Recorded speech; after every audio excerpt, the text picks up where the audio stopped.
Hey guys, this is Cam from today's iPhone.com with a review of Infinity Blade for iPad.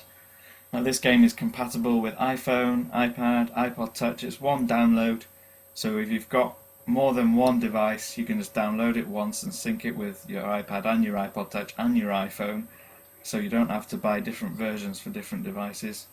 Now this game's obviously been eagerly awaited for a long time. I've been waiting for it since I've seen the TV commercials and they had the game featured on there. Now you can just see from looking at it that the graphics are just astounding. I've not seen anything like it on a portable device so far. It's just incredible. The story of the game is basically that you have to go and attack a castle, you have to take on the God King and beat him. Now the first time you will fail, and then you come back 20 years later as your character's son, and your son will have all the same characteristics that you had when you took on the God King.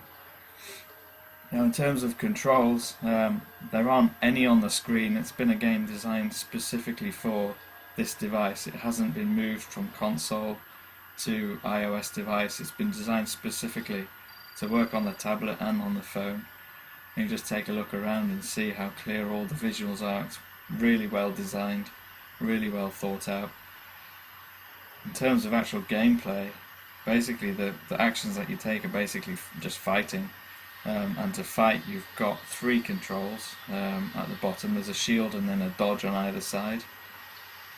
But to attack you simply swipe across the screen and your sword just goes wherever your finger is going. You don't have a D-pad or annoying A or B buttons, it's just all on the screen, so there's nothing obtruding this kind of amazing view that you have.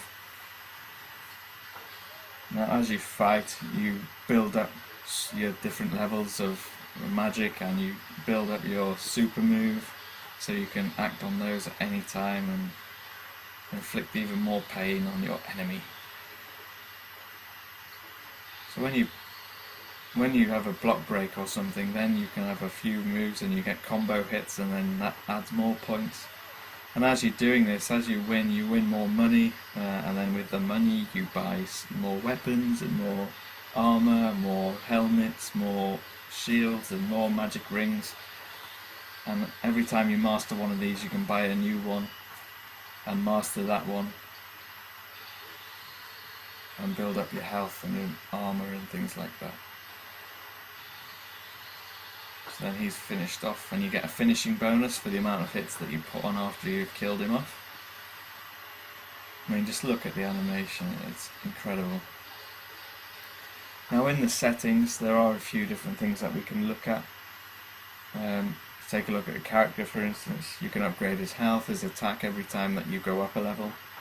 There's a store where you can buy swords, you can buy armor, like I said before, the things you can upgrade in here, and they all cost you obviously however many dollars.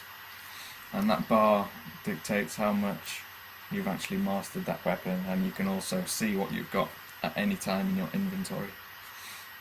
Overall I think the game is fantastic. I'd give it 5 out of 5. If there was anything that I would improve on the game, it would have to be the story. The settings are great. You can change the way you look around and all that kind of stuff. You can even wipe your player to start, but the fact is that it's just one story playing over and over again. And after maybe 4 or 5 goes, going around the same place, doing the same thing, it does kind of get a tiny little bit boring, but the game graphics and gameplay is so amazing it kind of overcomes that. It's a fantastic game. This has been Cam from today's iPhone.com. Follow me on Twitter @TIP_Cam and check our Facebook page. For more news, views and reviews, it's today's iPhone.com.